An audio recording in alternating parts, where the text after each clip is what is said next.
Hello students, welcome to copy किताब। Let's start illustration 14।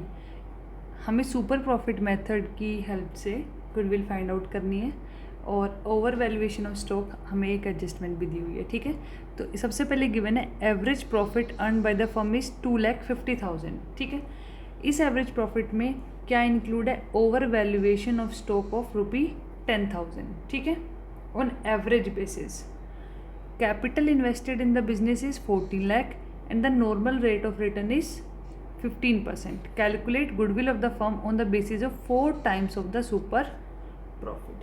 ठीक है, तो सबसे पहले हम जो हमें डेटा गिवन है हम उसको लिख लेते हैं। ठीक है, तो एवरेज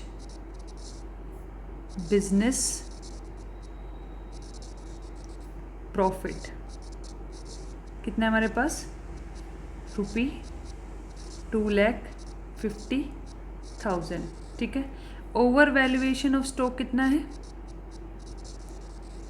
मतलब हमने स्टॉक की एक्चुअल वैल्यू को 10,000 से बढ़ाया हुआ है, तो उसको अगर हमने ओवर वैल्यू किया है तो उससे हमारा प्रॉफिट भी बढ़ा हुआ होगा, क्योंकि वो हमारा अब एक्चुअल प्रॉफिट तो नहीं रहा, क्योंकि उसमें एक गलती हो गई है कि हमने स्टॉक्स की वैल्यू बढ़ा दी।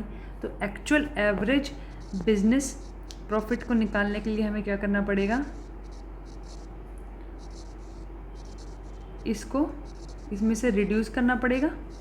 और ये 10,000 इन्होंने खुद ही एवरेज बेसिस पे दिया है, तो अब हमें ये नहीं सोचना कि इसको डिवाइड बाय 5 करके क्या आता। ठीक है, तो ₹2,50,000 माइनस 10,000, तो हमारे पास आ गया एक्चुअल एवरेज बिजनेस प्रॉफिट 2,40,000। ठीक है, यहाँ तक ठीक है।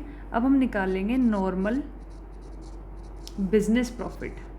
ठीक है, अब नॉर्मल बिजनेस प्रॉफिट का तो फॉर्मूला आपको पता होगा, capital employed into normal rate of return. Capital employed कितनी है बिजनेस में? 14 लाख, और नॉर्मल रेट ऑफ रिटर्न कितना है? 15%। तो 14 लाख का सबसे पहले 10% निकाल लेंगे, कितना होगा? 140, और 140 का हाफ कितना होगा? 70, तो 140 और 70 को ऐड करेंगे तो 2,10,000। ठीक है,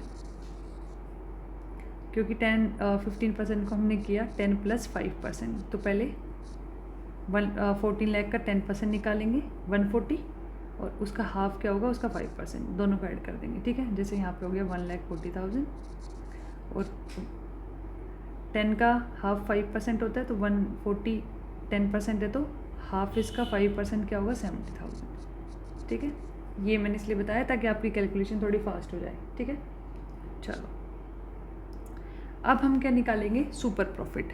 तो सुपर प्रॉफिट का तो फॉर्मूला आप सभी को पता होगा, एक्चुअल एवरेज बिजनेस प्रॉफिट जो कि हमारे 2,40,000 है, उसमें से हम क्या माइनस कर देंगे? नॉर्मल बिजनेस प्रॉफिट, जो अभी अभी हमने निकाला 2,10,000 आया है। ठीक है, तो हमारे पास सुपर प्रॉफिट आ गया 30,000। ठीक है, अब इन्होंने बोला है जो गुडविल की वैल्यू है वो कितनी है? सुपर प्रॉफिट की 4 टाइम्स, सुपर प्रॉफिट इंटू 4। तो सुपर प्रॉफिट हमारे पास 30,000 है, और इसकी 4 टाइम्स हमारी क्या है? गुडविल की वैल्यू, तो 4 टाइम्स इसका हो जाएगा 1,20,000। ठीक है, 1000। तो हमने गुडविल निकाली। इसमें एक ही नया पॉइंट था, ओवर वैल्यूएशन ऑफ स्टॉक। इसको हमने क्यों डिडक्ट किया? क्योंकि इसने हमारे नेट प्रॉफिट को बढ़ा दिया था। ठीक है, चलिए, थैंक यू।